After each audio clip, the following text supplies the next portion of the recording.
hurricane, a tidal wave. Essence perfect, life looks brilliant. Give me more of this. I'm out of control, about to blow, and I've been caught in the undertow. So toxic, but I can't get enough. You're burying me, burying me. Yeah, you're burying me, burying me. You've got me hypnotized. Push me out of myself. You've got me hypnotized. I can see, I can hear, going crazy by the light. It's got me hypnotized. You've got me hypnotized. Get you out of my hand again.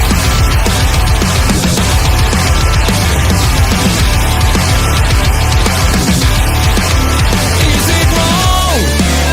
Is it right? It's like I've won my final war without a fight. I'm out of control, about to blow. I've been caught in the undertow. So toxic, but I can't get enough. You bury me, bury me. I know you bury me, bury me. You've got me hypnotized. Push me out of myself. You've got me hypnotized. I can see, I can hear, going crazy by the light. It's got me hypnotized.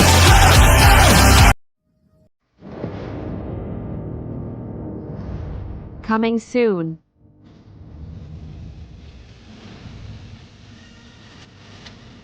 To OLE.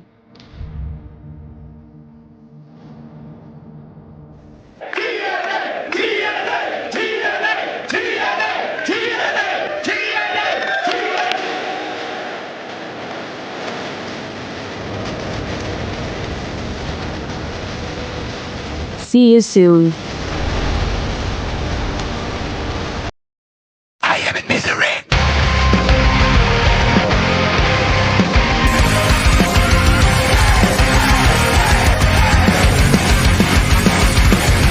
Everyone is watching me when I'm coming around.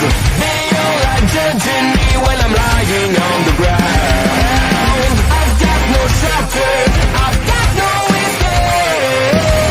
My life is a prison and I can't run away. I feel it in my bones, I'm losing it all. Stuck in my head, I am in misery. Deep inside myself, all I get, my only family. Stuck in the grave, can someone rescue me? I'm burning alive, I got it, I am in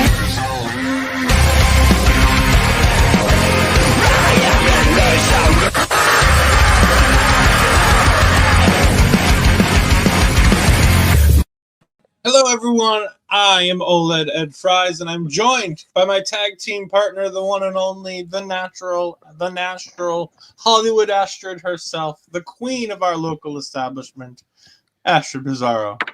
Got to get all the nicknames in there, Astrid. You're collecting. You're like the Ultimo Dragon. You're just a nickname collector. But I want to be Thanos, though. I want to collect all them rings. You know, give me a... I mean, you can be Thanos if you want, but we're going to talk about the Nigerian Thanos in just a little bit. Mm, But why don't you go ahead and introduce our special guest before we start yelling at Andre? I mean, I got her out of retirement, so I'm very happy about this. I'm going to say writer, my previous editor, because obviously we don't do it together anymore, and host, Santana. How are you, Santana? I'm good. Yes, I only came out for you. Only because I don't really do anything wrestling like that anymore. But I came out for Ashley because she asked me, and I was like, heck yeah, because I love NXT. Like, Yes. probably top #1 brand in WWE. I'm sorry, Raw and SmackDown doing their thing, but NXT is every Number week. one Is brand worldwide. It's Agreed. consistency. It's consistency every week. You just don't know what you're gonna get. So I'm happy to be here. We also want to thank Auntie for popping in here and sharing 100 bits. We greatly appreciate it on the Twitch side. Thank you very much. And thank you all for joining us. We got a bunch of comments. We're gonna skip Andres because it's just him being an idiot, and it is what it is. No, we'll talk about that one later. Logan's jumping in and saying, "Hello, my match of the night was the Women's Iron Survivor and the win for Giulia." He's apparently very happy that she pinned Delta. I didn't know Delta. I thought Delta had a really good showing, and again, we'll talk about that when we get to the main event. But I thought Delta had a really good showing in here. He doesn't hate Shawn Michaels. I don't know. I don't know if Giulia was supposed to win that match. I'll be honest with you.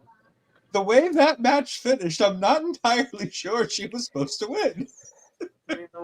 She seemed really surprised that she won that match when they told her. Real shock. Again, It was unexpected. yeah. I'm being called a troll, which is fine. I will take that. That's fine. Auntie is happy that Andre's here. Andre C says the Women's Iron Survivor, the Men's Iron Survivor, NXT Underground, the tag titles, and the NXT title match. This match was so boring. We'll get to that. Andre also says that Giulia was destined to win that match. And we got Millie saying she's mostly lurking, but she wanted to be here to support us. Thank you very much. We greatly appreciate it, Millie. We hope all is going well with you. Will Chisholm's also said, my sister was at the show and I asked her, did I hear an RKO chant? Yes, you did. Because as we've said multiple times here and everybody else seems to understand it, Myles Borne is indeed Baby Orton. He's a very little baby Randy Orton. And I like that NXT did the thing when Randy came down for the St. Louis show. They didn't do it on the show, but they at least did the digital exclusive. Where Randy sees him and he's like, oh, you look like somebody. I mean, you had to. You cannot miss that opportunity. Right? I want it on TV, but I'll still take it. I was going to say, I wanted it on the TV show, but I'm glad they at least gave us a digital exclusive, so it's there. Right. Yeah, I could see a Crash Orton, Crash Holly, Randy Orton combo there. Yeah. He does a lot of Randy Orton's moves, let's be honest.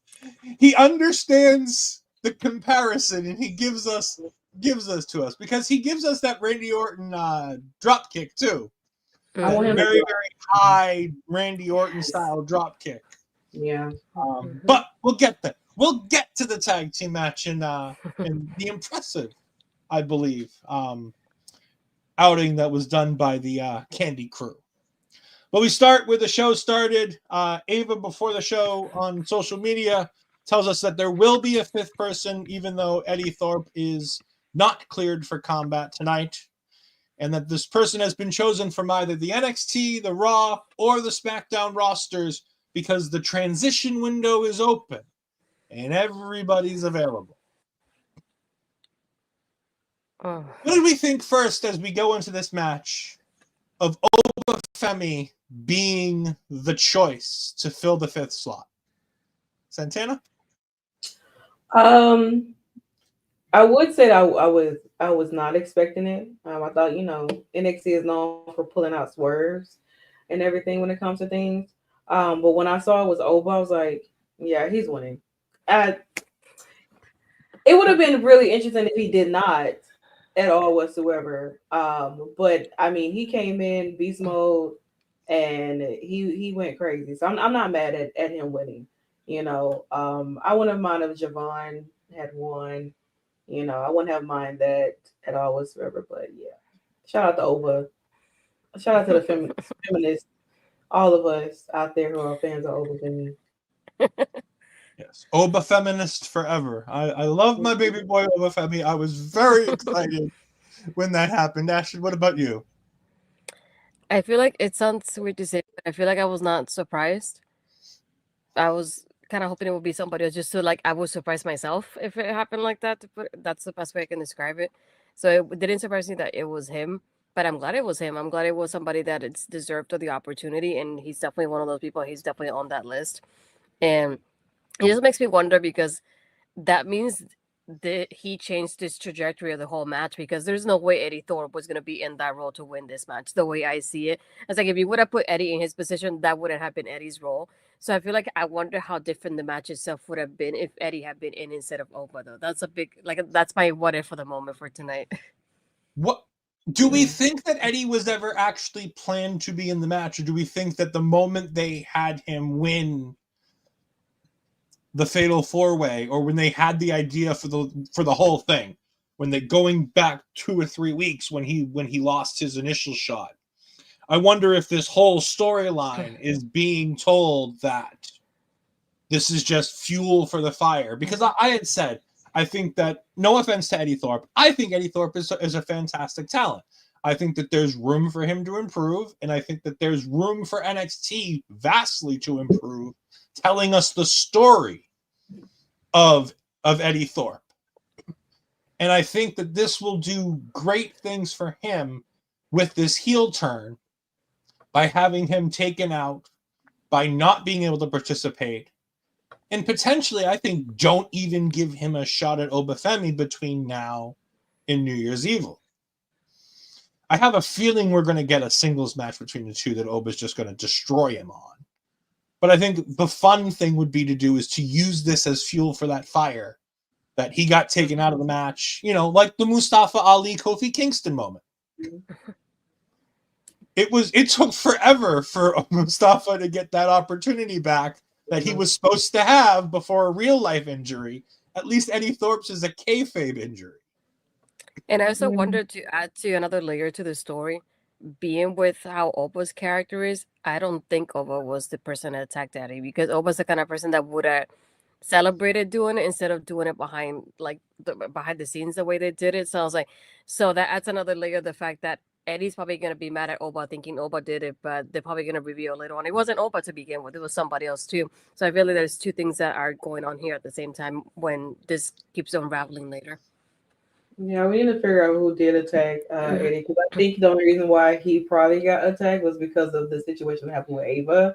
And so maybe somewhere down the line that could add, another layer to the story of maybe someone from her family may have been the one that took Eddie out instead of Oba and everything. This was just an opportunity to put Oba in the match, and I think just to actually re-enter him back into something, since he lost the North American Championship.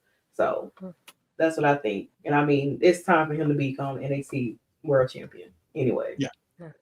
We had speculated on Tuesday night that we think it was either Hikuleu, one of the Tongans, from that is training at the Performance Center. He's not been announced as a signing, but he's been at the Performance Center from all reports. I don't think there's anybody even disputing the reports that he's been at the PC training for well over 3 or 4 months now, I believe, at this point.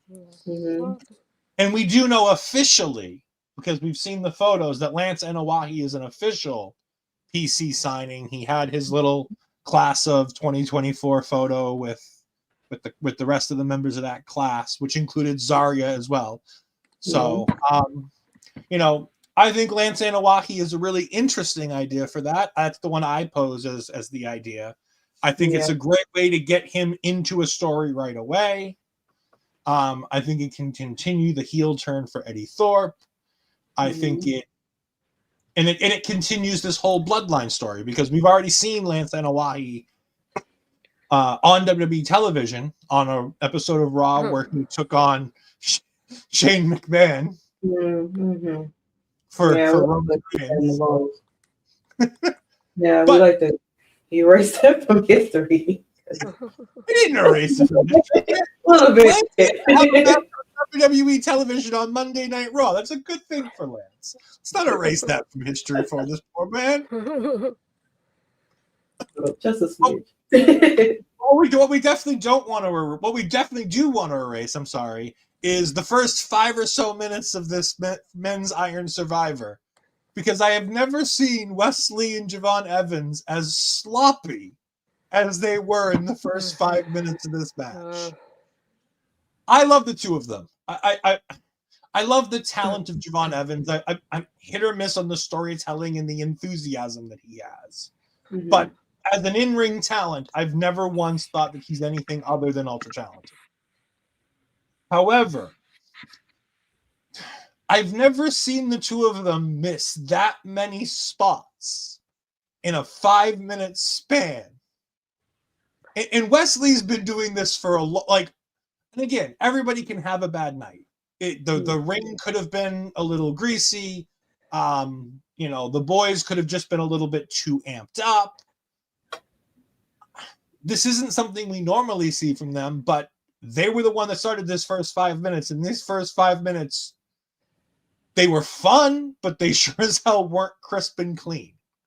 And like I said, I think that that's something we have to talk about when we talk about these two guys, because typically that's not a thing that we talk about with them. Their adjectives are they're fast, they're safe, they're always hitting their marks. I know, Ashford, I think you noticed it and you brought it up in the chat as well. Mm-hmm. Yeah, I was watching it. Ironically, this is one of the few times my brother actually asked to sit down to watch wrestling with me, so I had to watch that line with him. And even him and Mike, we said at the same time, we said something's off with both of them. What could it be? Their timing was off. There was a one point at the beginning there that Wes is like bouncing from the ropes, and he slows down in such a way for Javon to do the spot. But it was so awkward the way he was slowing down, and I don't know what it was, and just like it was so very odd. So I'm glad like when Nathan got in there, that way they could have like a little bit of more space to like breathe in there. And I could tell there was a one point that Nathan kind of pushed Wes kind of towards that commentary area, and Wes was taking a moment there to like really take himself and compose himself. And I was like, I feel like he really needed that because when he came back, and I feel like he was doing better than he was at the beginning. Whatever it was, I have no idea. But that time it felt so awkward at first. I felt really bad because you're thinking this is the opener. These are two people that we're excited to see. They're usually fast paced, and it was kind of odd to see it. It definitely not something I'm used to from either one of them.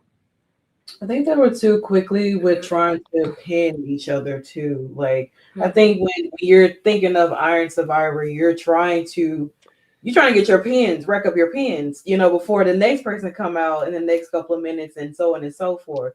And I think that I get what they were trying to do. Start off with two people who are very fast paced to kind of hype up the crowd and get everybody into it. And it's like you have to be mindful of being too into it that you forget to hit your marks, forget to hit the spots that you're supposed to hit.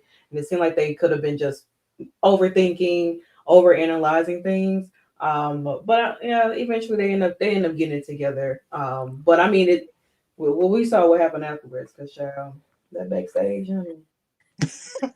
Afterwards, they got it under control afterwards, and the rest of this match proceeds really well.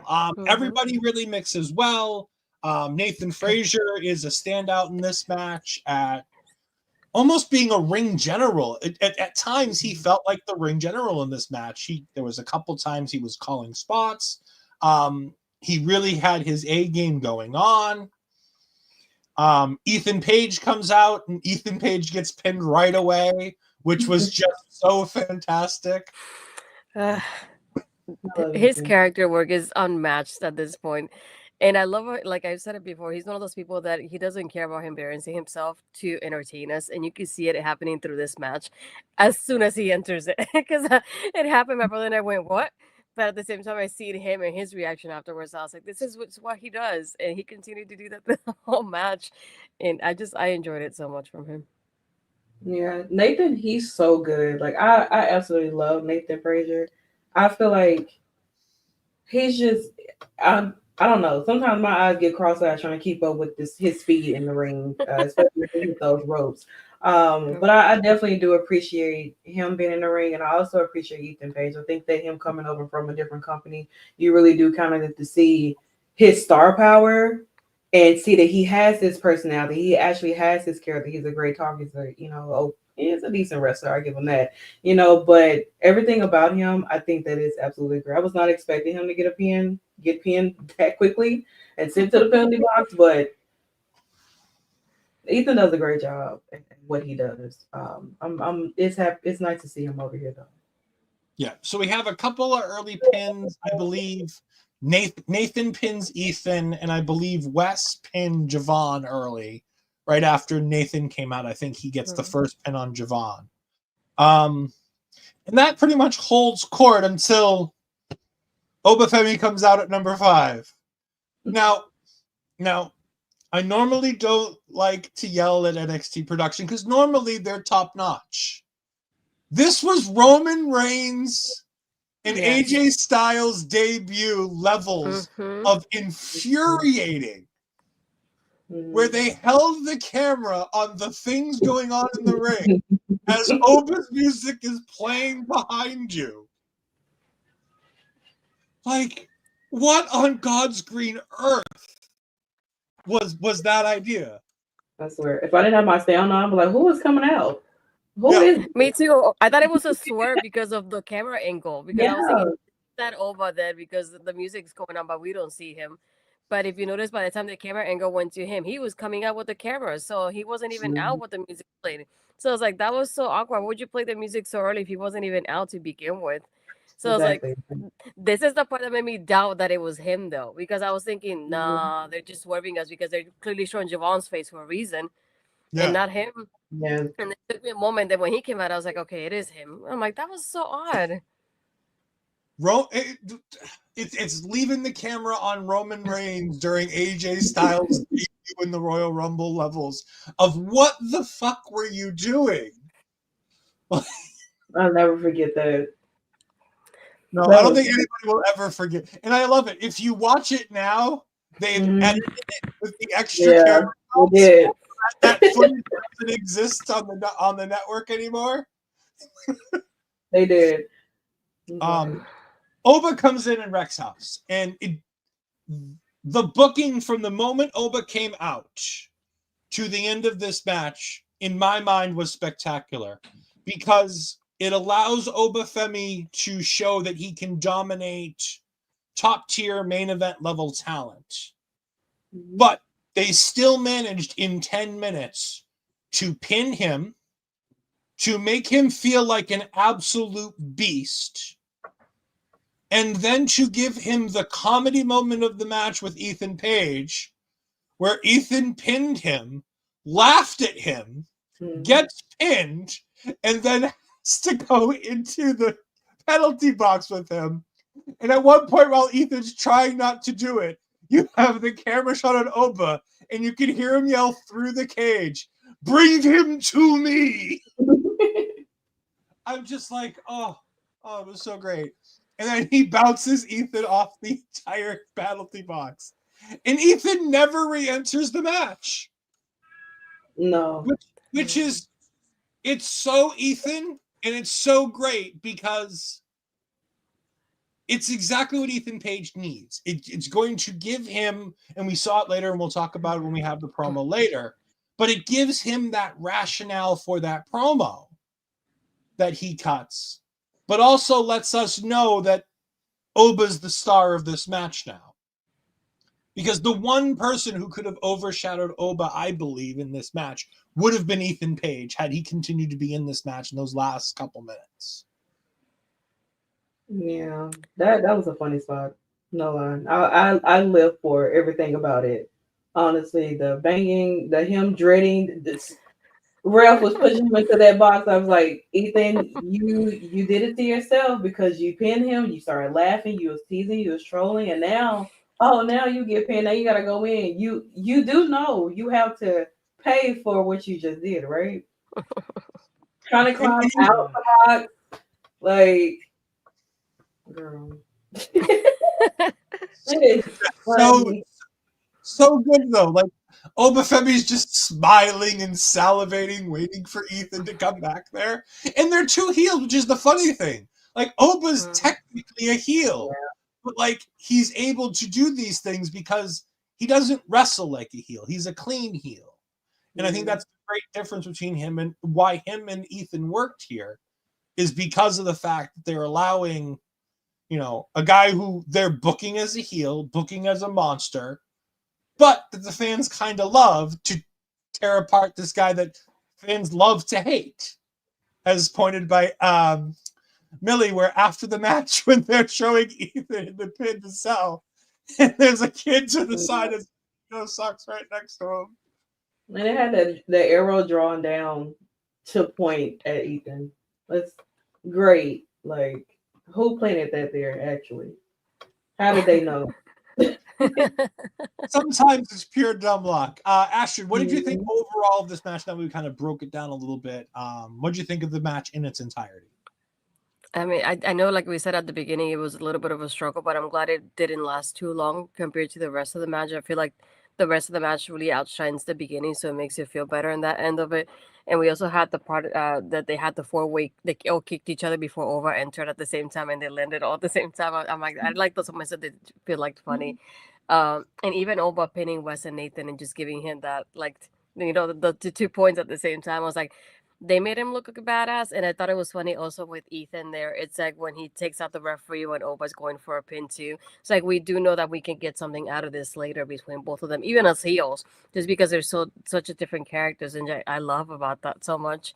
But and again, as we saw a little bit later too, we get a little bit of the Javon and Wes happening as well. So this is what I like about the Iron Survivor, is the fact that you can get little storylines out of this, coming out of this match too, and we can already see the roots being planted for this. So again, I feel like overall it was a fun match. And like we said, one thing we also love about Iron Survivor is like the men's and the women's matches are always done so differently. They don't even feel like they're the same match. And just incredible to think about how NXT is able to do this. But again, I feel like they had fun with it. I had fun watching it. I enjoyed it.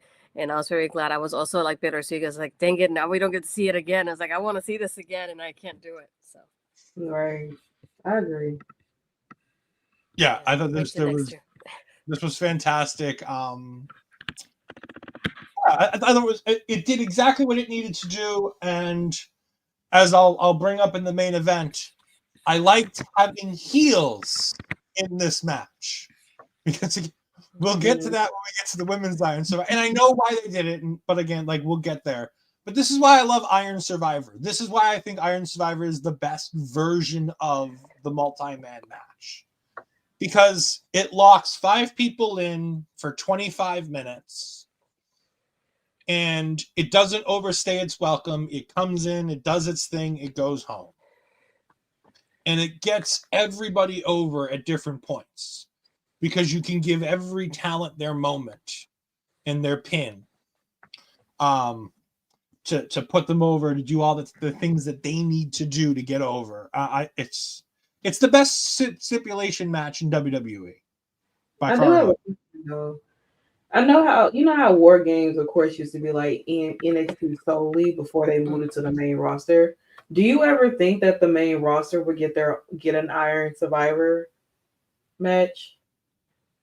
Do you think they would kind of like move it that way? Because I feel like I love War Games, don't get me wrong, but I don't want it every year. I think there needs to be like I don't know, because of Survivor Series and all of that, but I don't know.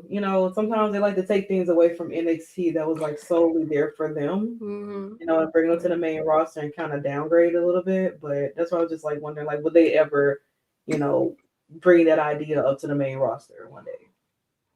I think we're less likely to have that happen now with Shawn Michaels and Triple H's working relationship being vastly different than the Triple H and Shawn Michaels versus Vince McMahon working relationship. Because remember, Vince was still running the show when War Games got brought back to the main roster. So part of, as Mel will call it, the Dimension era. But yeah. If nobody else has anything else, we're going to move on to the second match on our card tonight, which was indeed NXT Underground. All right, hold on. I've got a full bottle of Haterade for this, but before I start partaking of my Haterade, does anybody have anything good to say about NXT Underground? I like the crowd interaction. I appreciate that. Do you mean the PC crowd, or do you mean the actual crowd? Everybody that played a part. The people who was around the ring, cheering and hyping everybody on, and also the crowd participation too. I wouldn't say I hated that badly. I'm still trying to understand what is this NXT Underground is supposed to be like. I mean, it's I've seen movies, I've seen all the movies where people have fought on the ground, and everything. And I get what they're trying. I get what they were trying to do with this Lola and Jaida Parker feud. Jaida having won over Lola, and now they're tied. So now it's like, what do you do now since they're both tied? But I don't know. It was just a lot going on, and it just really didn't. I don't know. I don't want any more underground matches at all. I don't want it no more. I'm done. I'm sick of it. So to put a little bit of perspective on this, for those that don't know how the WWE Underground / NXT Underground match started, during the pandemic, Shane McMahon was given reins to the third hour of Monday Night Raw to make it more gritty, more Yeah. And so he decided, because years ago, as we've now seen in the Mr. McMahon documentary, Shane McMahon wanted to buy the UFC. He's always had a fascination with cage fighting, with this idea of that style of fight. And they've done it multiple times since then, trying to appease him, whether it be the Lion's Den match that we had between Owen Hart and Ken Shamrock, whether it be the NXT, what the hell do they call it? The Matt Riddle cage, where they have the cage and then they have the top platform. What's the name of that match? Oh my god, I feel like I have it, but I don't at the same time. Yeah, I know it's not called the steel cage. Like, they have a special name for it, but I can't. If you look up Seth Rollins versus Matt Riddle, it should come up. Yeah, I'm trying to The fight pit. There we go. Fight There you pit. go. Yeah. Fight That was pit. another time where they tried to appease Shane McMahon with this style by giving him the fight pit. So he had he had WWE Underground during Raw, or Raw Underground, where they would bring in talent who weren't getting used properly, people who he thought could fight, and it was putting a spotlight on Baba Tunde, or now Baba Thunder, as he's now called in MLW. You also had stars like Jessamine Duke getting a little bit of I believe she appeared on a couple of episodes of Raw Underground. Yeah, he did. I know it gave a big spotlight to Shayna Baszler. It gave a massive spotlight to the Hurt Business. Nick Nemeth was a big part of it early on too. He was doing a lot of good work in that, because again, he's a real wrestler. He's a real kind of fighter type wrestler. There was a lot of good that was coming from that, but nobody could get behind Shane's vision of what he wanted, and so it fizzled out. I mean, it having ladies dancing on poles during the first episode probably didn't help it, but no, not at all. It then came to NXT in the form of a match between Eddie Thorpe and Donovan Dijak, where they had a fantastic NXT Underground. Okay. And then we enter the Lola Vice era of NXT Underground, where, because she's not capable of wrestling an actual wrestling match to a high enough degree to end a feud, they've now given her a particular specialty match that can let her shine so that she can end the feuds getting a win, to try to push her, because for some godforsaken reason, they think she needs to be pushed. Mind you, the only people cheering for her during this entire match were the PC people at the floor who were told to cheer for her. She beat Shayna Baszler, Natalya first, then Shayna, and now Jaida Paker. She has basically ruined the momentum of all three of those people every time she works with them. Because Natalya had a lot of good stuff going on in NXT, and they paired her with Lola Vice, and it ruined her momentum, and she hasn't even reestablished it on the main roster since. Shayna Baszler's slightly better, as she's now part of Pure Fusion Collective, which, by the way, I like all three people in Pure Fusion Collective. In the social media stuff between Shayna, Daria, I always want to call her Daria, Sonya Deville, and Zoe Stark is so good. If you haven't seen the newest one with Maxine Dupree, you have to watch it. It is hysterical.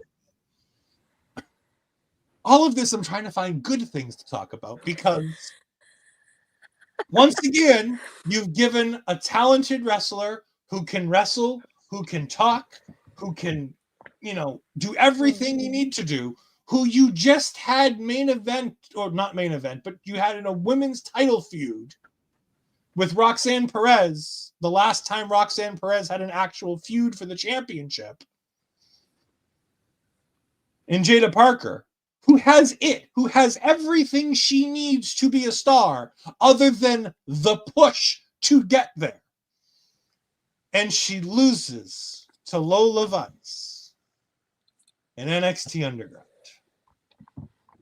And there isn't enough haterade in the world to make me say that that's a good decision. Because it isn't. Just can't. I can't get around it. Like, Andre's excited. Andre was excited that he was telling us that it was the fight fit. Who's people that are not you, Andre? That's what I want to know. I want to be honest, because there are people. Trust me, on my timeline, there are people who do root for Lola. I'm not the person in particular at all whatsoever. Like, I get her whole thing.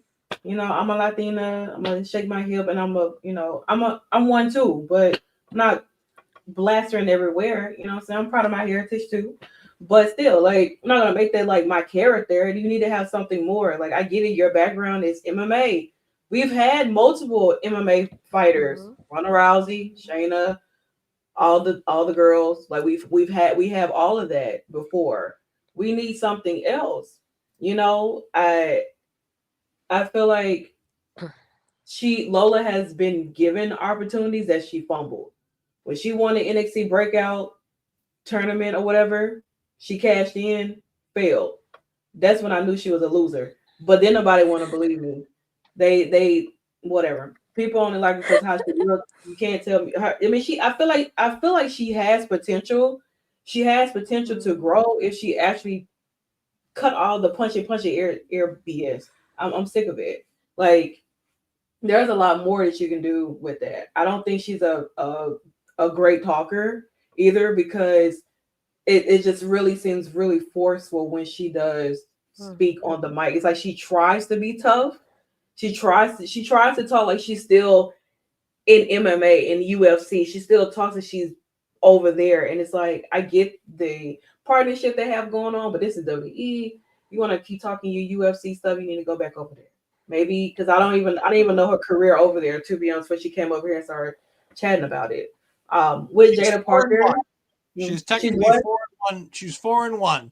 She never won. She won a championship and then promptly lost it, I believe. Oh, girl, whatever. Who I didn't even know. Okay, championship opportunity, girl. Do your thing. But I mean, she might not get hit on the show because, once again, it's how she looks. She's a beautiful, attractive woman, and I hate to say it, but people did the same thing with Mandy Rose. Attractive woman. I feel like she was okay and decent in the ring, and I would give it. She had a really, really nice NXT Women's Championship run. She really did. She was given opportunities because she worked her way up. She had to. You know what I'm saying? And that's the only thing I would give Mandy Rose, and I'm not a fan of her either. But I will give credit when credit's due. She did what she had to do. And I feel like if Mandy is average at best, then Lola is what? Below average? We need to do some mathematical problems. We need to do some problem solving around here, because if Mandy was average at best, and she was in a match with Mason Takamura and Blair Davenport, I don't know. But with Jaida, I feel like I do like Jaida Paker. I do. I do want her to. I feel like she has gotten better in the ring, but I feel like she can be a lot better. I don't think she knows what her move set is. I don't think she knows what her. I mean, her hip attack thing she got going on. Listen, she said she ain't got no finisher. Whatever she pull out and wins with, that's her finisher for the night. I don't mind it because I like her attitude, but I feel like with her, she has a lot of growing to do, and the crowd is really behind her too.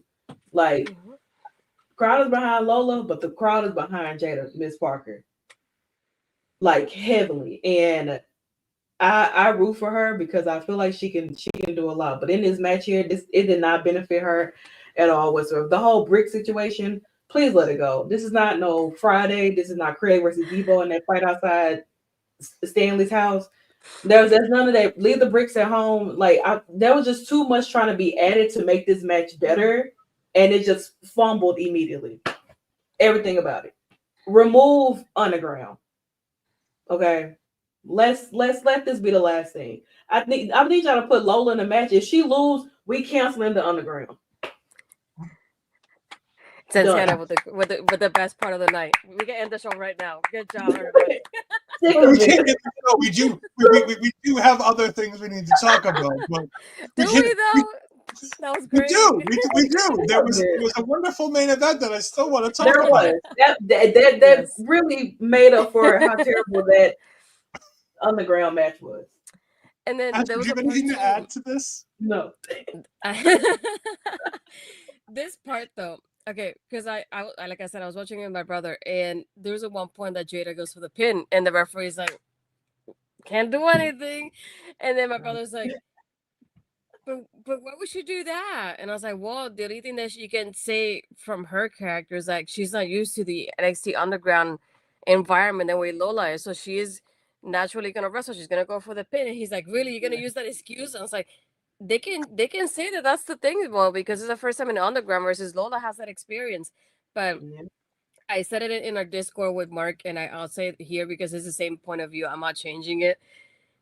And I've said it before. I hate the fact that NXT Underground used to feel special because there's something that happened like once in a blue moon. But if you do it now every time to end Lola's feuds, it's gonna lose what like the uniqueness it brings to NXT when you do it. So it's not gonna feel right because it's just gonna feel like at this point it's gonna be like repetitive, especially because she's winning it. So it's like I don't want to see it anymore. It doesn't have that special feeling to it. Like it's something that you would like watch like maybe once a year, to put it like that.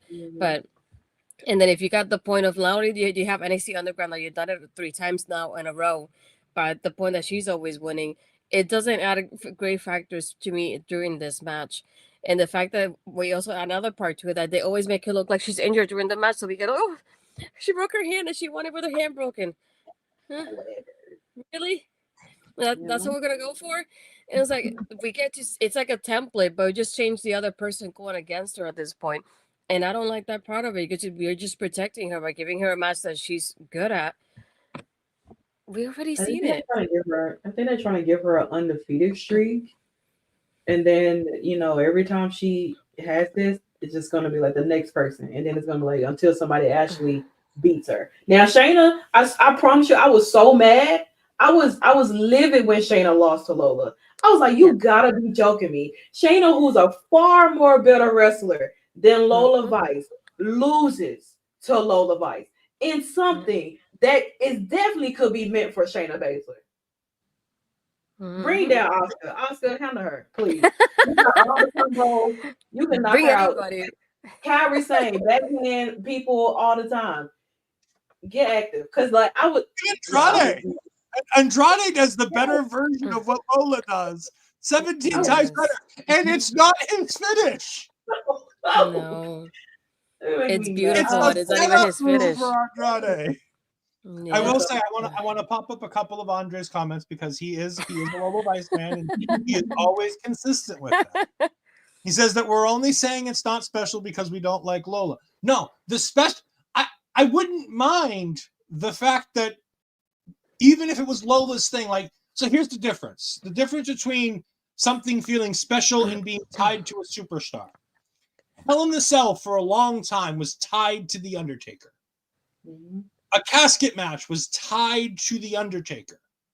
But the reason why a casket match in the Hell in the Cell, when it was involving The Undertaker, felt special is because of the fact that it didn't end all of his feuds. It would come out every now and then, mostly once a year. Once every year or two, we have a casket match. And yes, they started overdoing it at the end. And with Hell in the Cell, it took on a life of its own, which is fine. And then they ran it into the ground by having it as a yearly special. Like that lost its special luster because of WWE things. And that's fine. And I agree. If we had two different people in NXT Underground, it would be better. Yes, that's what we're trying to say. We want to stop seeing Lola in NXT Underground and have it feel special again by having it randomly pop up with people who need it, and not just Lola Vice to end a feud because she can't win a wrestling match convincingly enough to satisfy the people. He also says that he listens to plenty of other wrestling podcasts that don't give her the hate that they do. And I can't, sure, maybe they don't. Maybe they're fans of Lola Vice. I don't know what they're watching. You know what they're watching. No, exactly. Don't blame Lola for this. It's WWE fault, not her. I blame Lola for one thing and one thing only: not being able to properly learn how to professionally wrestle. Because if she could wrestle matches better, we wouldn't be in the predicament we're in now. That being said, we're also going to go to Will, who's on the other side, and I think he's gone too far to the other side. He said, HBK, it's okay. You've got a big Latina star who's a great worker. He's obviously talking about Stephanie Vaquer. You can let Lola go or send her to Japan, see them make her good. Now, I think he means make her good. Good, yeah. And I'd be all fine with sending her to Marigold, sending her to Sendai Girls. I think those are two promotions in Japan that you could easily send her to see if they can get her ring level up. Because we've seen with Tavion Heights, who we're about to talk about in a minute, his trip to Noah transformed a boring, bland guy on the roster into a guy who can be a star in the tag team division. With that said, we are going to move on to the tag team match. Astrid, we're going to start with you. These are your boys. Of course we are. I mean, Fraxon is fine. They're totally fine. No, I love the part leading up to this first because they're backstage. Nathan has the taped up ribs, the I guess the cotton ball up his nose because he was bleeding through the Iron Survivor, and it's like, amigo, you got this. The best way he can go about it. But now Axiom does the heavy lifting, right, Nathan, right? I think he goes at it for this one. I think it was interesting when you get Nathan wanting to start the match because you kind of expect Axiom to do that just because he's the healthier one of the two. But he doesn't last too long in this match before Axiom gets in there. And Tavion is just the MVP of this match. The man was a beast. There's no other way to describe him during this match. Everything he did, I can't even keep up with him at points, and that was very surprising. There was even moments that he was mat wrestling with Axiom, and that was even just great alone, just that alone itself.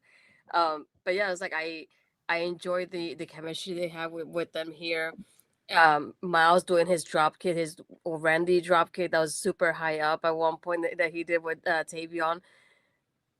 I mean, I didn't know what to do at this point, but even the ending though, I towards the ending I loved because we usually get that Spanish Fly Phoenix Splash combination to end the match, and we thought that was the end of it. Tavion coming to break the pin, and then Axiom just kicking him right as he gets up. Like the timing of that was just amazing to watch. And again, it's like Tavion was just incredible. The energy that he had during this match, he was all over the place. It was I like how he was doing the mat wrestling and being the way he wrestles, but also being as quick as Nathan and Axiom are usually in this match. And it was incredible to watch it in his own style at the same time. And again, that was just incredible. The close falls that we had here, I'm glad that Axiom is the one that got the pin for this match and retained for both of them. And the way that Nathan was just hugging him, it's you basically did it because I was just out of it for this one. But again, I'm glad they retained because I was a little bit scared though because after Nathan was on his knees. Actually, I had a little bit of a distance behind him, and I was like, "Oh no, it's coming!" And I was just waiting for the heartbreak, and it just didn't happen because he moved, and I was relieved, and I'm alive again. Santana? I've had too many tag faction breakups this week. I don't need any more drama and sadness in my life. But I love Nathan and Axiom. I would have to say that they're probably definitely for me wise, they're definitely probably top three for best tag team NXT tag team champions.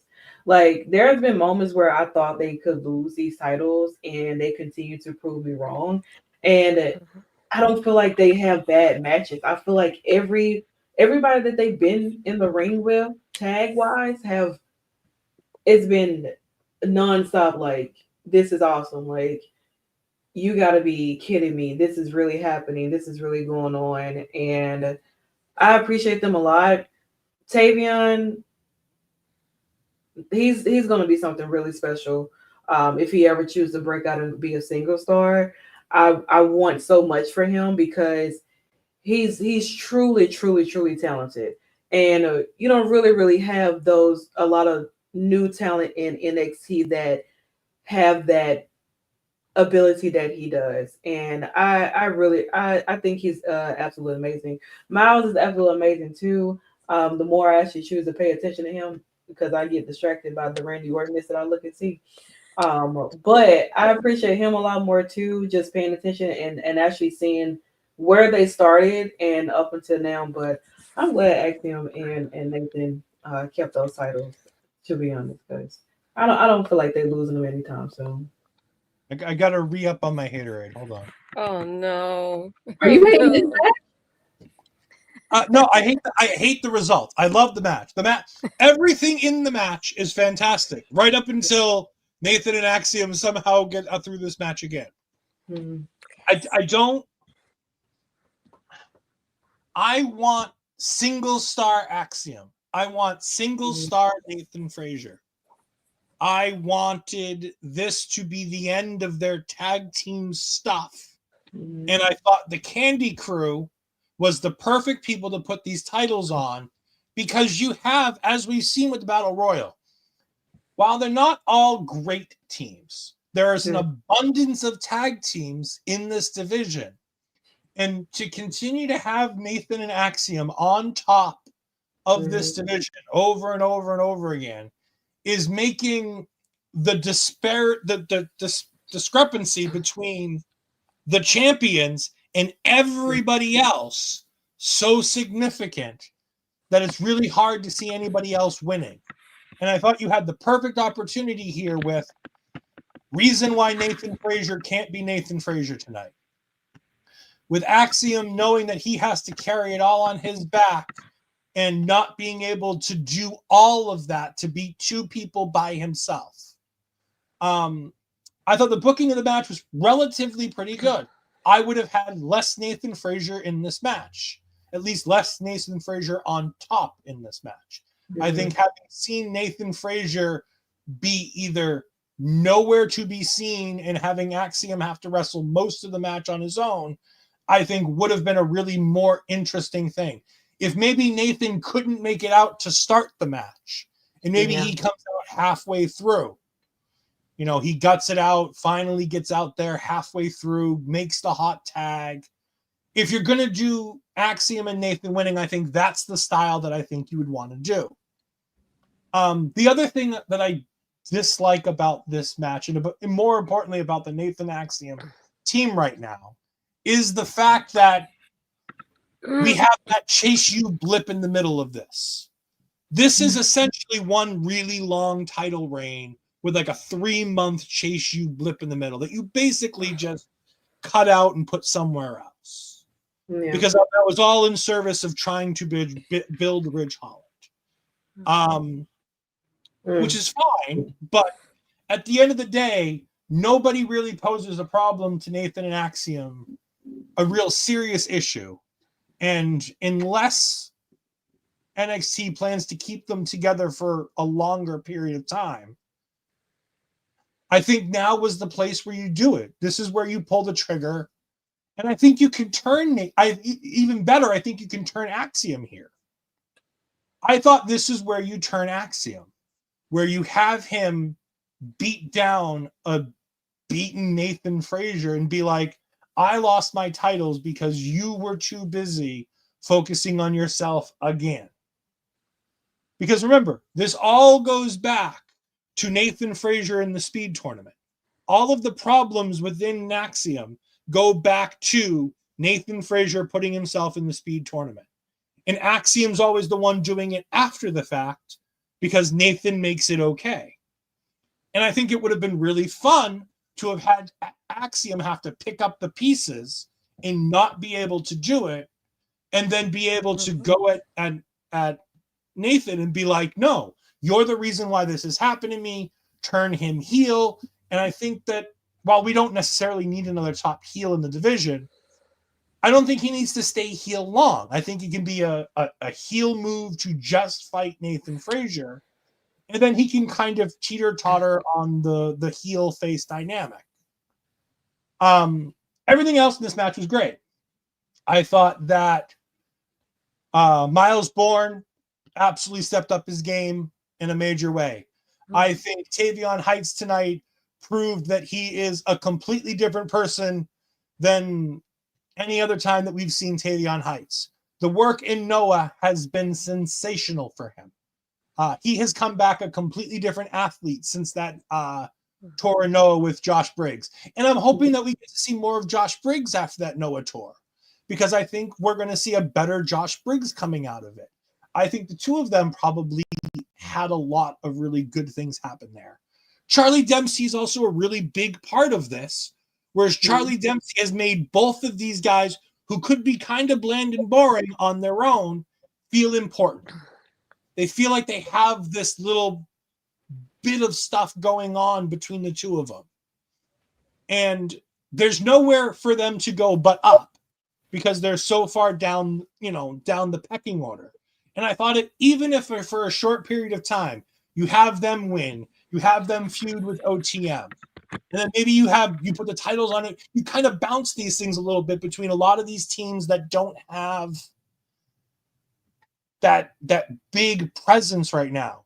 And you can put the titles on the Candy Crew for a period of time, and then put them on OTM, and then put them on Hank and Tank, and then put them back on Gallus, or put them on TNT. There's a lot of teams that could really use a lot of, hot potatoing this title a little bit here. And I'm not saying every week have new champions, but every couple of months have a title change happen, because these teams are a lot closer than anything else. Bring in the family again with Stax and Luca. I think there's a lot of room to do that. But no, I thought this was a great match with just a baffling result, because I don't know what you do with the champs from here. Two things though. I like how we all talked about this match. We didn't mention that OTM came out during the match. I was going to say that. And second of all, Ed, you said Hank and Tech. Are you okay? There was something else in the haterade in there that you missed? Gallus, though? Yeah, Gallus. Seriously? I love Gallus. You said Hank and Tech, though. I'm so pissed about that. There's something else in that haterade too. So Hank and Ted, while I dislike them severely, and I do, they're one of few babyface tag teams in that division. And the crowd, for whatever godforsaken reason, is behind them. And again, like I said with Kalani Jordan, give them a championship for a short period of time. See what it does to their confidence. If you're going to bounce these tag titles around a bunch of different teams who are all kind of mid at best, because I like OTM, but they're mid because of their booking. I like Gallus. I think they're great, but because they've been poorly booked and they're almost never here, they're kind of mid. They're the best of the rest, but they're not the top tier Gallus that they were in NXT UK. Where I also noticed they were on the main roster. I don't remember they were. I'm trying to remember if they were in the meeting with Ava, But it's ironic that at this time when we have so many teams fighting with each other and they're all coming out every single week leading up to this tonight, there was no sign of Idris and Malik in here. There's never any One a lot of signs of them. of them's injured, isn't it? I don't remember at this point because I feel like it's been a while. I know I feel like they Mm. only use them for certain things. Like they only use those two for like certain times. Other than that, I don't see them at all. They're never talked about in the tag team division. They're never talked about, and it's like those two are actually a really, really good pair. Their chemistry together as a team is amazing, and when they're in the ring, I have no issues. But they don't get seen as a tag team that could actually go after the titles when they can truly benefit from those tag titles a lot. So I don't. Sometimes it just makes Last me feel time we comfortable. saw Idris and Malik, it was during the Sean Spears stuff with Brooks Yeah. Denson. They attacked Sean Spears, and then Brooks took out one of them backstage, and then he wrestled the other one in the ring, and then they were never heard or seen from again.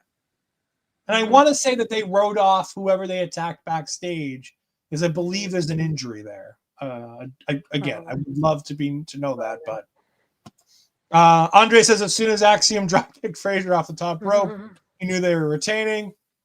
Will jumps in and says, HBK said, I want them to win the tag team of the year. So I'm going to, but I think you can still give them tag team of the year without the championships. They held them most of the year. I don't think they need to keep holding them to lock that down. Plus, who else would potentially win them? And Get the tables. If you need a great place to do watch-alongs for NXT products, you go watch Get the Tables. Tony is fantastic. We appreciate all the support when he jumps in here every now and then when he can. He says Tavion was great tonight, and the future is bright for him after tonight. I have no idea who's going to beat this team. Again, that was one of the. Like I said, I dislike the ending of this match because it's just where do we go from here? Hopefully, Chef John has some ideas. He is right above Santana's head, so look out. Hot take. I think that the North get back together and take the tag titles. That's a possibility. Where's the petition to sign for that? The North is the tag team of Josh Alexander and Ethan Page. Oh, well, I mean, Josh is soon to be a free agent. So, I mean, if he wants to trickle on down over to NXT, oh, baby, they I don't know who gonna beat them. Because Josh is a beast. Alexander, like, I don't know. I don't know who's gonna be now. I know we're talking about Axiom and Nathan, but Josh, I don't even know who's gonna even beat that man. And they did turn Josh heel on his way out the door at Impact. So it would make sense that he would come back, especially if we keep Ethan off TV. If we don't see Ethan again for 2 or 3 months, this could be a way to enter him in.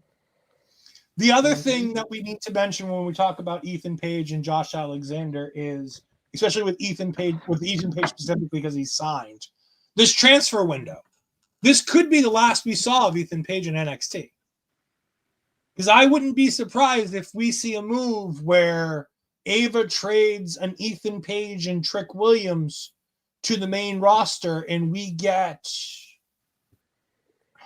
I don't know. I wouldn't necessarily be upset if we got Andrade and a female talent off the SmackDown roster. Maybe a Naomi? I don't know. I feel bad for NXT in this transfer window because I feel like we're gonna get ransacked again, like what happened during the draft, and then we're not gonna get anybody. Yeah, it's gonna want to get maybe 1-2 people, and then you think somebody's getting drafted, and then it's like, oh no, you're staying here for the 15th year in a row. STG also says Ed on the hater in and Astrid provoking it. What did I do? No, I'm not provoking anything. It was also said the way Ethan acted tonight, maybe Josh is on his way. Yep, because it's right about here that we get the Ethan Page backstage promo. Well, we get to the Javon Evans Wes Lee promo, which is more of them doing the same thing they've been doing for the past 2 months. It's fine. I like Javon in this one. I thought Javon was really, really entertaining and great in this. But it's more of Wes Lee coming in. Hey, young pup, you got to stop acting happy when you lose. I was like you for a long time, and now look at me. This is what this is your future. Look, this is what you're going to become if you keep losing. He's gonna cut his hair. Mhm. What was that, Santana? Sorry. No, I say he's gonna cut his hair off. Yeah, Maybe. this is the future. Cause don't do that. Was the guy that Javon grabbed in like a headlock? Was that Brogan Finley that he grabbed? I almost want to say that was Brian Connor, wasn't it? I don't know. I He still think feel so. for a little bit longer, but I don't know. I have to look back at it. Okay. I know there was a couple of people that I recognized from in the NXT Underground that were not people from the PC, mind you. Just so you know. Yeah. No, I call them PC talent because normally I they know. fill them with people that we don't know. But I want to say that I thought I saw Brogan Finley out there because we might as well not know about him as Uriah Connor hasn't been on TV in God since he debuted Yeah. Yeah. in the I breakout know. tournament. I know one of them was Kaya McKenna. I know I saw her front and center in that NXT Underground. I was like, I know that which one I see her, but then I wasn't sure. But then I was correct. Will also jumps in saying, now we know Charlotte not letting them send her to NXT. That's Oh, I mean, he'll be yeah. home more often. Andrade, So. yeah. She's not letting them send Andrade in. I mean, we'll take them both. It's fine. I wouldn't mind another run with Charlotte down here. With Giulia, with Zaria, with Stephanie. I wouldn't mind her mixing it up with them. I wouldn't, but then she's the kind of person that she'll get the championship instead of them, and I want them to get it. So that's the only thing. And we also don't know what era Charlotte's gonna be in when she does return back from her injury too. That's the real thing. Yeah. When she makes her debut, apparently she is healthy and ready. She's defrosting. She's defrosting. Royal Rumble is when she will return. I was gonna say based on her Twitter.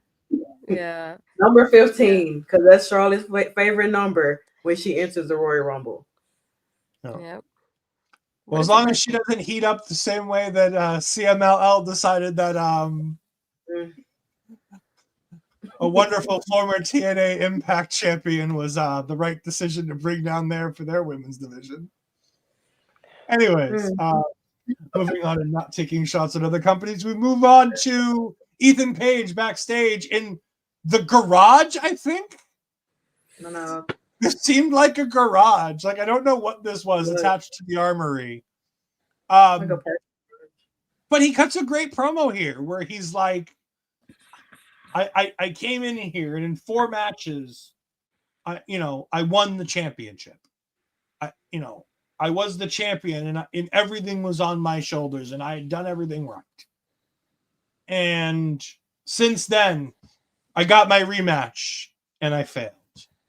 I earned myself a number 1 contendership again. And then I lost that championship match. And then I earned the spot to be in this match tonight. And I failed. He's like, it took me 18 years to get here and to win a championship. To win the championship, he called it. And he goes, it's not going to take me 18 years to figure out what to do next. But I sure as hell know that whatever I'm doing isn't working. And he basically says he's done. He's like, I'm done here. And he just walked away. I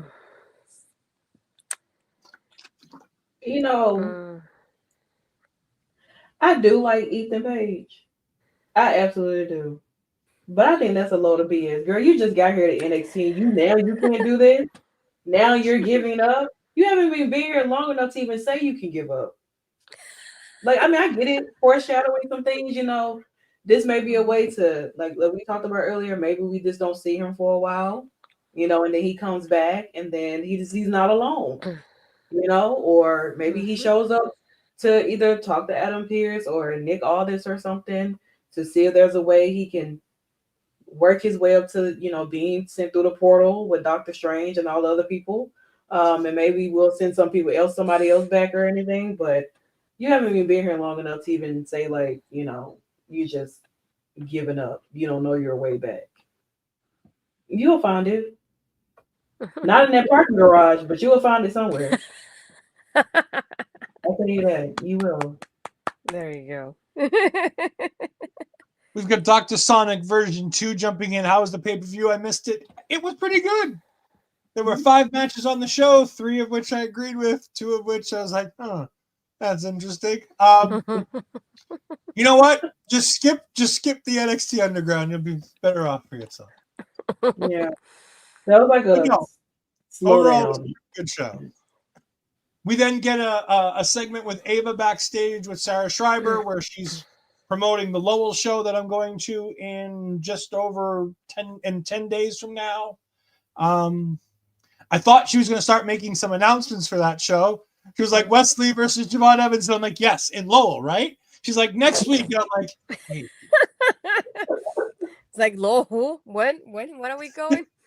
And then we get, and I haven't been able to play this graphic on this show in forever. All I have to say now is it's Tiffy time. Yes, my favorite, Tiffany Stratton, was back. She's still in Minnesota after being on SmackDown last night in Minnesota. She came back to go ahead and talk to us here. And she says, so I hear that Roxanne is taking on the winner of the Iron Survivor. And Ava really made it feel like Tiffany thought that was happening tonight. And she's like, no, yeah, that's happening in LA on the first show of the new year. And she's like, maybe I'll be there. And I'm like, oh, you're not coming to Lowell then either, are you, Tiffany? No, and we should get a Tiffany Epiphany. We haven't heard that in a while. We have not heard about the Tiffany Epiphany in a while. I love seeing Tiffany Stratton. I will never be upset seeing Tiffany Stratton on my television screen. I do love her when she said it. She's like, that only happens here. I was like, I'm just saying, woman. It was only going to happen here. She didn't have an epiphany somewhere else because that's what I got, Tiffany. You go down to NXT to cash in, we're going to have a problem. I agree. The last thing this woman needs to do is cash in on Roxanne Perez. Because then what if you fumble? Now I'm going to really be mad at you because you went down there and you messed up. You should have just did a Survivor Series and called it that. Really? You had 2 options. They were both laid out on the ground. Right? You could just do both of them at the same time. You got both titles. Can we do that? Right. Let's make Tiffany a 1,300 day reign as undisputed women's world champion. I don't know. I prefer Deadline because I prefer the Iron Survivor over War Games. But I mean, that's kind of a take your pick. I think there was some interesting storytelling and things done on Survivor Series. But I think that they're similar shows in a lot of ways. There's some decisions on those shows I agreed with. There were some decisions on those shows that I went, that's interesting. But we're now on to trying to think. This is the main event now, right? Oh, no. I'm sorry. We're going to talk about Trick Williams. No. We don't have to talk about that. We do not have to talk about that, man. We can go to the women's Iron Survivor. We don't even have to think about it at all whatsoever. I promise you. Do not watch that match if you miss that line. Don't even waste your time. Don't even. Because I don't care about either one. Trick Williams defeats Ridge Holland in the most boring match of the pay-per-view. So our friend here at our local establishment, Mark Talks Wrestling. He's a great guy. I love Mark. However, do you? No, not really. But I'm told that I have to say it. Oh gosh. I'm told to be nice to Mark. What I will say is I will read word for word his tweet about this match. Well, I'm sorry, it's not a tweet. It's whatever the hell we do on Blue Sky. I don't know what the hell we call what we do on Blue Sky. It's a post. Okay. Anyway, I call it a post for now. In the cloud. He says, and I quote, pulling up my call. Ridge has made incredible strides in the ring, His performance was nothing short of fantastic, and I can't wait to see what he does next. I need a moment after this. I have never disagreed with Mark more on anything in my entire life than the statement that Ridge has made incredible strides in the ring, except with the fact that his performance tonight was nothing short of fantastic. No, so in all honesty, Ridge did a lot better than I thought he'd do. Granted, the bar I had set for him was incredibly low. So he could, as long as he didn't stumble, he could walk over the very low bar that I had set for him. I think Trick carried this match fantastically. I thought not seeing the whoop that Trick Williams was an incredibly smart character decision by both Trick Williams, Shawn Michaels, and whoever booked this match. Seeing a slightly more angry side of Trick Williams was the only good thing that this match had going for it. I thought Ridge did exactly the amount of things he needed to do to get through this match. I won't say it was great, but he didn't have a bad match. It wasn't an entertaining match, but it wasn't a bad match. And at the end of the day, the thing I wanted to have happen happened, which is that Trick Williams didn't lose. And we have Trick Williams versus Oba Femi coming up at New Year's Evil. I do want to say good positive on this match. I do want to say that the crowd should go to jail for chanting "This is awesome" because y'all lying. There was nothing awesome about that match outside of the victory. And I'm not the biggest fan of either of these gentlemen. I'm definitely not a fan of Ridge after he did to my college. You will rue this day. I'm telling you. Okay, it takes you forever. You will rue this day. You ruined everything that we had rebuilt again after JC Jane did what she did. And I'm not done with her yet either. So it's a lot of y'all that I got an issue with. But the crowd should go to jail for chanting "This is awesome" because nothing was awesome about it. Astrid, I don't know how you can follow that up, but you got to. Santana's gonna kill me by the time this is done. Oh my god, I've cried here. I feel like not only was I not interested in this match to begin with, I'm glad it was not the main event. Great job, Sean. I'm glad it was not the main event to begin with. But I feel like after that tag team match, putting this match on this particular spot, that was even worse, to be honest. Because I was on a high from the tag team match. And then this match happened. I was like, I can tell you not even 5 things that happened to it because I was so out of it. I was not paying attention the way I was wanted to pay attention. Like Ed said, it just like I feel like my favorite part was like that we got a different side of Trick tonight. That was more like in the zone than he usually is, just because he was facing somebody like Rich. The part that really got me was that spot on the ropes. My brother had walked down and I said, "You missed the spot." And then when he came back and they showed the replay, he's like, "Well, I'm glad I missed it."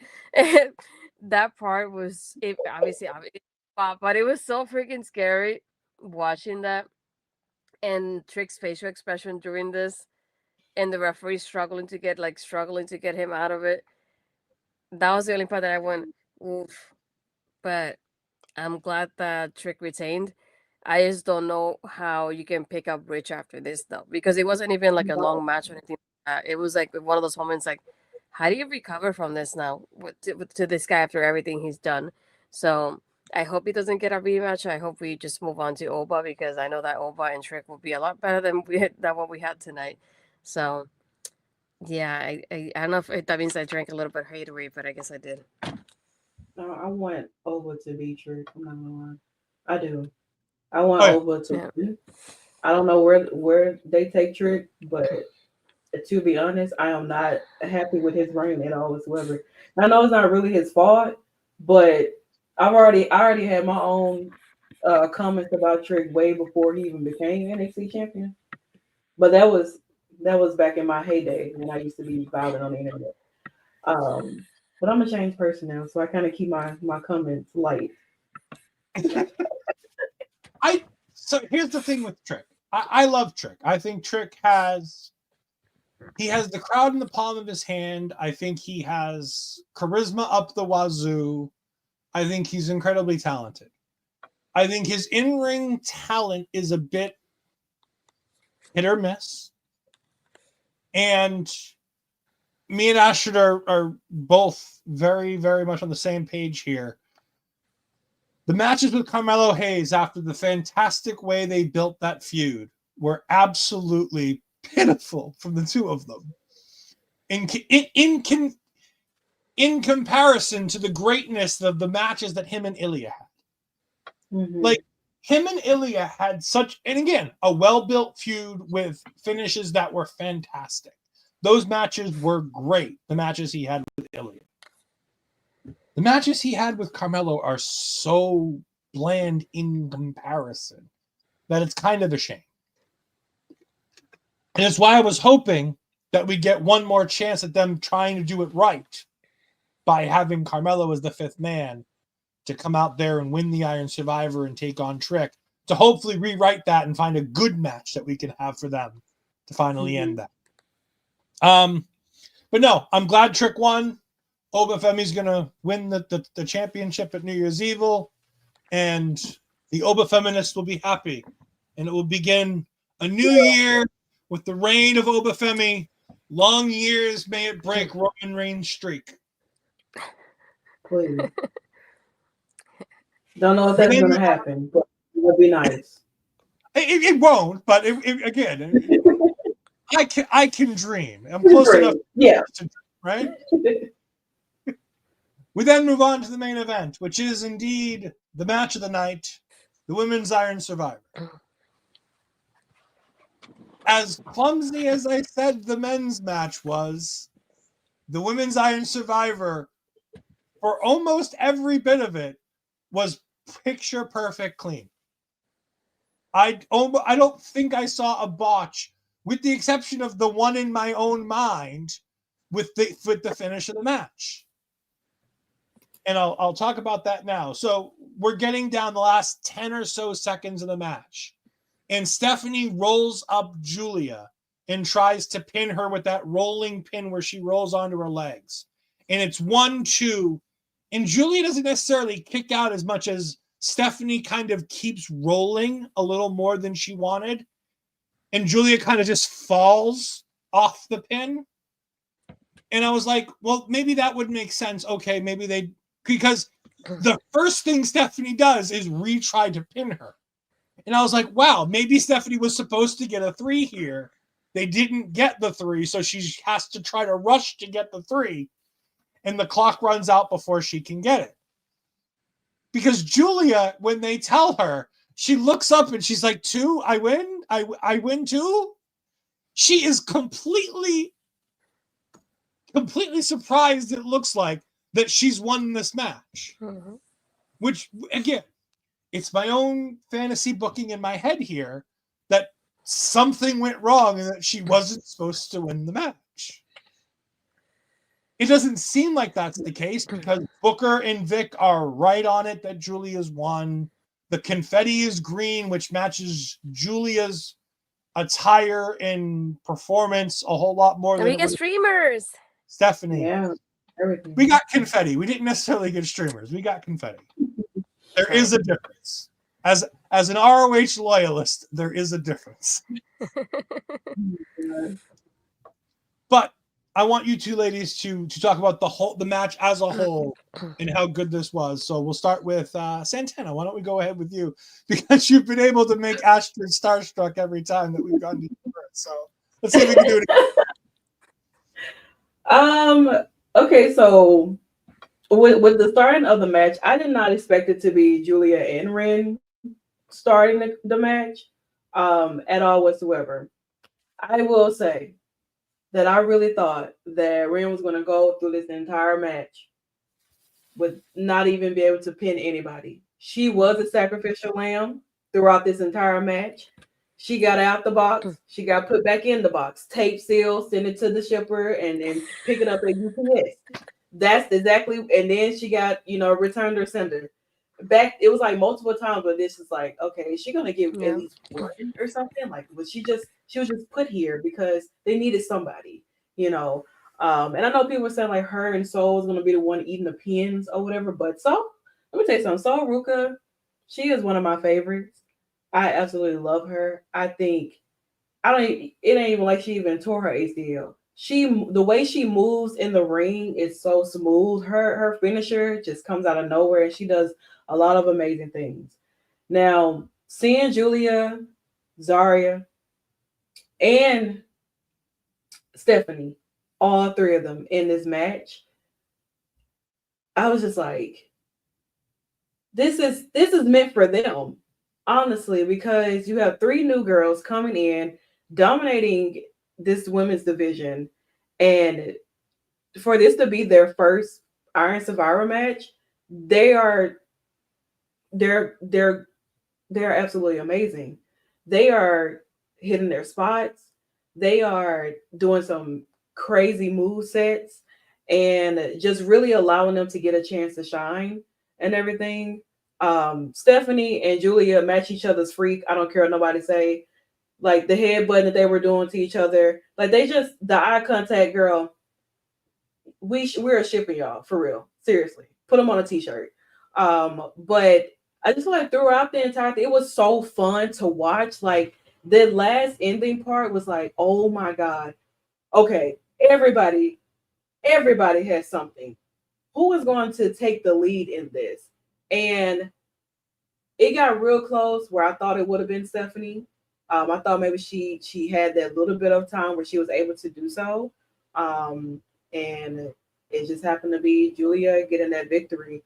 Really wasn't expecting her to win. I thought maybe we would have given it, maybe it would have went to either Zaria or Stephanie, because those two do have a victory over Roxanne. They both have pinned her in a match. So I thought maybe it would have been between those two. Wren girl, congratulations. You did what you need to do. Sol Ruca did absolutely amazing. She could have had an opportunity too. But yeah, shout out to Giulia. I think she did great. Maybe this could set up something with Giulia and Stephanie in the long run. I don't really know where this takes Zaria though, in a sense, because she's definitely one of the powerhouses that NXT Women's Division actually needs, but I don't think they really have. Everybody's all, gymnastic and, flippy, girly, and Zaria's like, I'm here to beat all y'all ass today. I don't care who you are. Put all 15 of you in the ring with me. I'm ready to just F6 y'all off this ring. But I absolutely enjoy it. It was my match of the night. I'm not gonna lie. Way better than the men. Way better. And they deserve that main event spot, and they definitely proved and showed that. So that's all I got. Miss Astrid.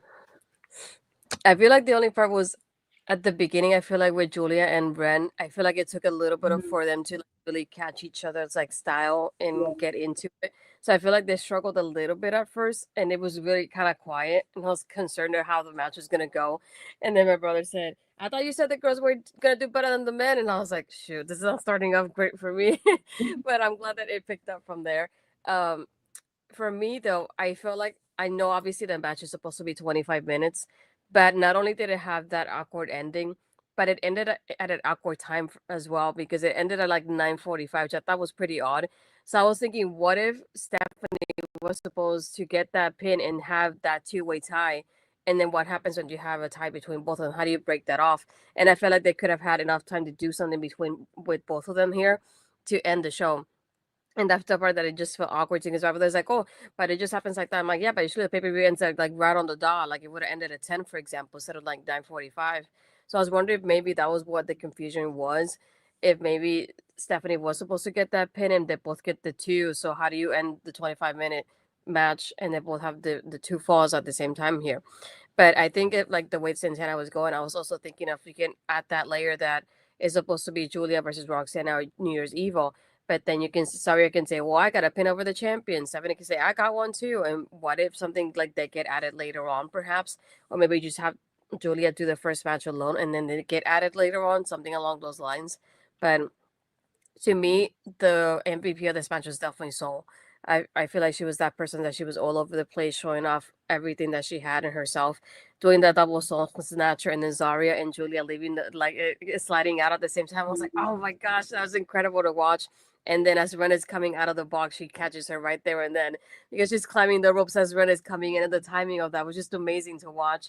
And this is when I thought this is why Ren is in this match, because of the stuff with the timing, because she's the one that has that kind of experience, being that she's the one that has the indie experience here in the U.S. So she knows a little bit different from one the rest of the girls do. But the thing that I always say about the Iron Survivor is the fact that it's 25 minutes, and it's like I'm itching for more. Like I wanted more from this because it was doing so well. I didn't want it to end, and I'm like, dang it, why did the 25 minutes have to be? It doesn't feel like 25 minutes, to be honest. And I didn't want it to be over either. But again, I was like, so I feel like she was that one with the breakout performance in this match. And I like the teasing they gave us between Giulia and Stephanie, because those 2 times that they looked at each other, they wanted to face off, and then something would happen and break off right away. And we only got that part with the hip, but it was like very short lived. So I know that that's something they keep teasing, like, we're going to give it to you, but we're just going to give you like little crumbs here and there. And that was about it in this match. But in Zaria just kicking ass, and I was like, the way she just like spear here and F5 over there and a moonsault over here. I was like, woman, what else are you going to do in this match? She was bringing out everything here. So again, I feel like it was very nicely done. And I like the beginning of the match because some of the girls were just going for like submissions, trying to get that score in there somehow. And when we had Sol at the beginning too, I like how they go from like, I'm giving you a submission and I'm giving you a submission. That's how they started at the beginning of the match. And then it changed later on, depending on who entered. I feel like the style kind of changed throughout the match, and it wasn't entirely the same. But again, I was like, I feel like they deserve this main event. I'm just waiting for that moment that we get Roxanne having that main event, because I feel like every time she could have had the main event as champion, it didn't happen. And that's the only thing I feel like I'm missing from this reign. And I really wanted that to happen. But hopefully for the next one, she'll get it. I feel like they definitely deserved it for this one. They really showed out during this, like, so much during this match. And again, I feel like Ren had her spots of like, I don't want to say comedic, but she has that timing that a bunch of these girls don't have. And that part of like being in the box the longest. And I thought we was going to be that person with no pins at all. So when she got hers, I was so surprised. But again, I like having that, that 5-way tie at one point during the match, because it gives you that anticipation of like, who's really going to be the next one to get that pin and get and win the match. But yeah, I feel like they did incredible. They deserved their spot so much tonight. It just chef's kiss. Yeah, I think this match was fantastic. I thought that the submission style was something that we never see from the Iron Survivor. And I thought that was really cool that we had so many of them trying to get submissions. And we even have Booker T and his nonsense being like, they need to go for pinfalls. Booker, it's a fucking match. If they get the submission, fall. Like, come on, Booker, get with the program. Also, at one point, Booker T did say, and I quote, if they're scoring this match on points, Wren Sinclair is winning. Booker, of course they're scoring it on points. Points are the things you get when you get a pinfall or a submission victory. You get a point, and it goes up the card. Oh my God. I love everything. The 3 mainstays, they did exactly what they needed to do, and they did fantastic. Giulia, Stephanie, and Zaria did not disappoint. They were as advertised, as fantastic as we thought they were going to be. They did great. Good for them. Sol was fantastic. Sol did a lot of really interesting stuff. She did all the Sol Ruca stuff that she needed to do, and she was doing fantastic in this. My MVP for this match is Wren Sinclair. I thought she was a delight in this match. She showed she can hang with every single one of these talents, that she can have. She had enough one-on-one time with each of them that you got to see that she could have a competent and interesting wrestling match with every single one of them, considering she's already faced both Stephanie and Zaria one-on-one. And she had the 5-minute start with Giulia, which was fantastic. I thought Wren Sinclair was a star here. I knew she wasn't going to win. We all knew she wasn't going to win. She was put in this match as a thank you and to give her a push. They are clearly pushing her towards something. Hopefully, it's the Women's North American Championship. I think that would be a great place for her to settle. I think she will be fantastic in that division. I think she will be the biggest babyface, regardless if the Candy Crew are faces or heels. She will be the biggest babyface in the world when she challenges and defeats Fallon Henley in that match. Because honestly, had they not shown the graphic of the women's tag match for Tuesday night, I would have forgotten that Fallon Henley was the Women's North American Champion. This match was sensational. I loved every minute of it. They utilized, literally down to the second, they utilized every second in this match. They put Sol Ruca in the penalty box with under a minute to go. I didn't think they'd do that. They put Wren Sinclair in the penalty box with just under a minute to go after she gets out of the penalty box with 0 points. I thought that was a uniquely creative way to get to what I thought was going to be a 5-way tie. And I thought they were going to have Ava come out, try to figure something out, and push it to Tuesday. And be like, we got a main event. We got a great main event. Or they could have done those extra 15 minutes and just go, next fall wins. And it's just a regular fatal 5-way. There were a bunch of ways they could have done it. Like Ashford said, having Giulia and Stephanie go head to head, one fall to a finish between Stephanie and Giulia to end this pay-per-view would have been spectacular. There were so many different ways. As long as Sol Ruca and Wren Sinclair didn't win, and again, no offense to Sol Ruca. I love Sol Ruca. She's great. She couldn't win this match. There was no way in hell that she needed to win this match. I love her to death. I think she's great. But as long as any of the other 3 won, I don't think it mattered which one won. Because I think Zaria versus Roxanne Perez, like you guys both said, they have the singles win. So both Zaria and Stephanie basically have a match. I think there's a potential that after this, both of them come to Ava and be like, look, I know Giulia's the number 1 contender. I pinned the champion. I want the match. But instead of just having it like all of it, what if Roxanne has to run the gauntlet? What if we bring back the gauntlet from because remember, there's this storyline that NXT's been telling for the better part of a year with Roxanne Perez and Ava, where Roxanne Perez, for some reason, thinks that Ava hates her and that she's always trying to screw her. What better way for that storyline to finish in Roxanne's time in NXT to finish with at New Year's Evil having to run the gauntlet and letting Roxanne have the last 45 minutes of the show to take on Zaria first, Stephanie second, and Giulia third. And if Roxanne loses any of those matches, whoever wins has to continue running the gauntlet. So that we don't know if it's just Giulia versus Roxanne at the end. You could have Roxanne fall at the first hurdle and then do Zaria versus Stephanie. And then Stephanie versus, there's a fun way to do this where you can really do something different and interesting. They won't. I know this is my fantasy booking where they won't do something like this.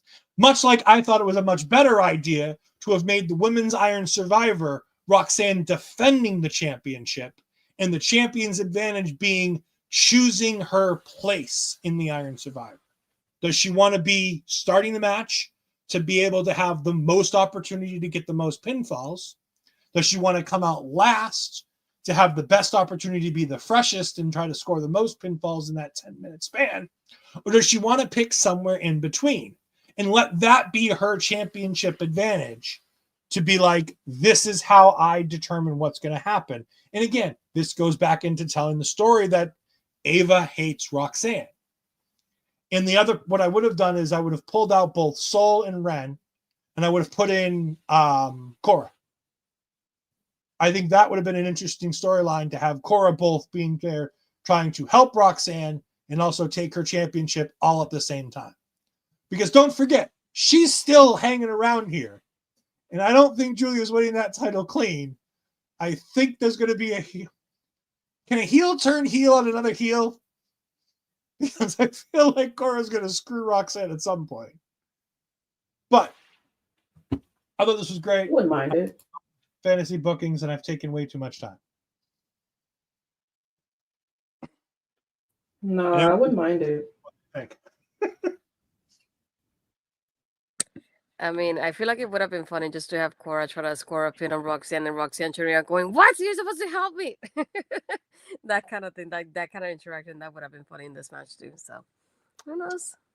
We do have, before we get ready to get going, we have Will saying, I don't think it was a mistake. I think it's a setup for Stephanie to turn heel because she looked mad at Giulia because she might maybe that's a possibility. I'd be fine with that. Turning one, either Stephanie or Giulia heel isn't necessarily a bad idea.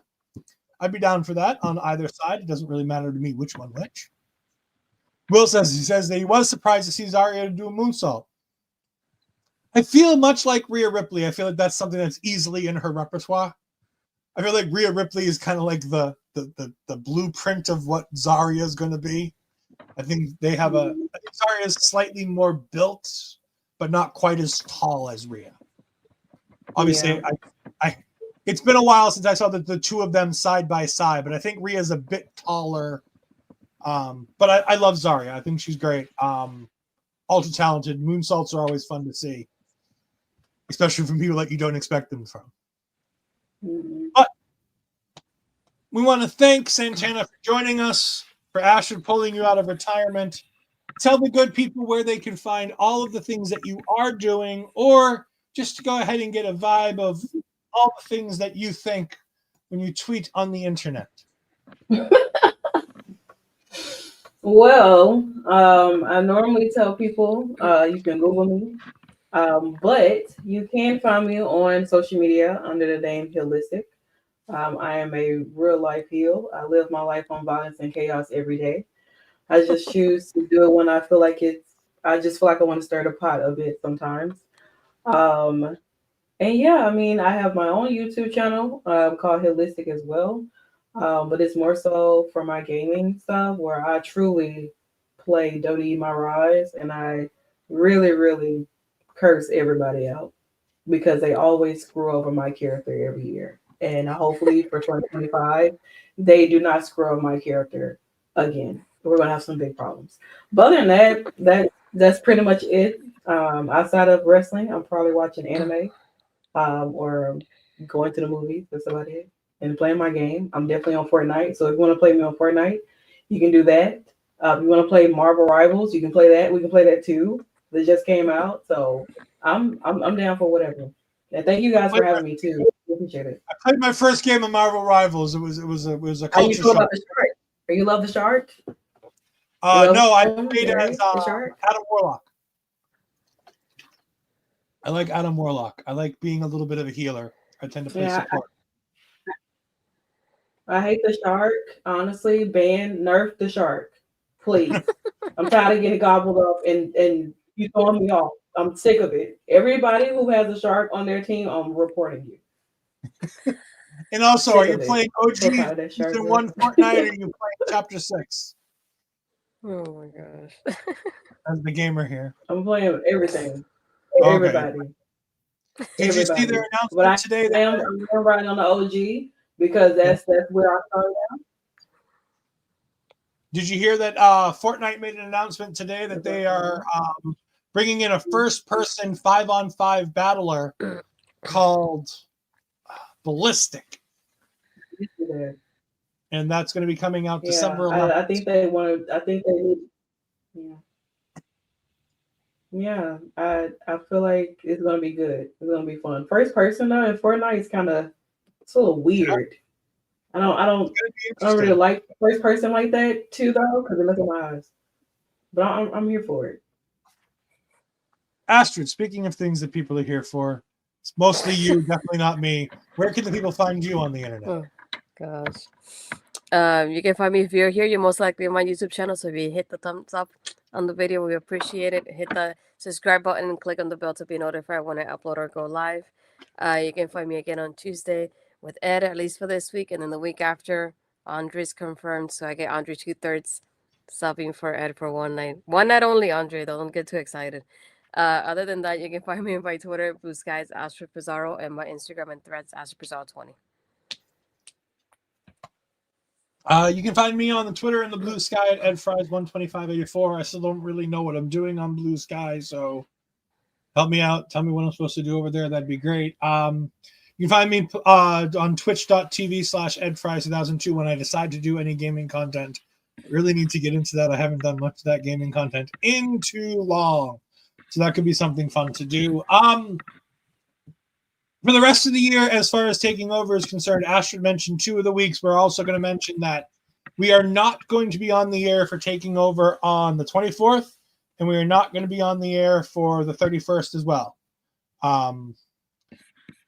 So unfortunately, my last taking over of the year will indeed be next week's show on Tuesday, because I like Astrid said, I will be live at the show, which appears to be a double taping, because the show is scheduled for us to enter the arena at like 5:30, 6 o'clock. Dang. I think the bell time's like 6:37. So it sounds like they're going to be doing a taping for the Christmas Eve show at the same time as my show. So I will probably not be able to make a guest appearance on the show as they recap the show, because I won't know where in the show I'm at. So it'll be fun to see, but I'm very excited to do that. And yeah, like we said, taking over will be back in the new year for New Year's Evil on, I believe it'll be the 6th then, correct? The 7th. 7th. Oh, dang. Yeah, it'll be this. Oh no, yeah, Tuesday night the 7th. Yeah. So Raw will debut on Netflix on the 6th, and then taking over will also be in Los Angeles on the 7th. WWE making sure they get the most use out of the Los Angeles area during that week. Keep your eyes peeled here tomorrow, as Bobby Munson and Andre 2/3 and Mark Talks Wrestling will be here with Point of View as they talk about all the great football picks that we've got coming up and anything else they decide to talk about. I'm sure there'll be talk about shitty soccer stuff. So if you like soccer, go ahead and enjoy that. I don't like soccer, so I trash talk it a little bit. But Mark and Bobby are big fans, so I'm sure they're going to talk about that. Me and Bobby are catching up. We gained a couple points this week on Mark, I believe. So, we're getting there. Slowly but surely, we're trying to climb our way back into this. So we don't lose and have to, in the middle of January in Boston and Saskatchewan, try to dump ice water on us, because that doesn't sound like a good idea in the middle of January. Sounds amazing. What are you talking about? Well, then you know what? You can join us. Well, no, it's Florida. It'll probably still be 60 degrees out for you. No, I've been in the 40s this week, honey. Oh, baby. In the 50s and the 50s. Oh, no. The 40s.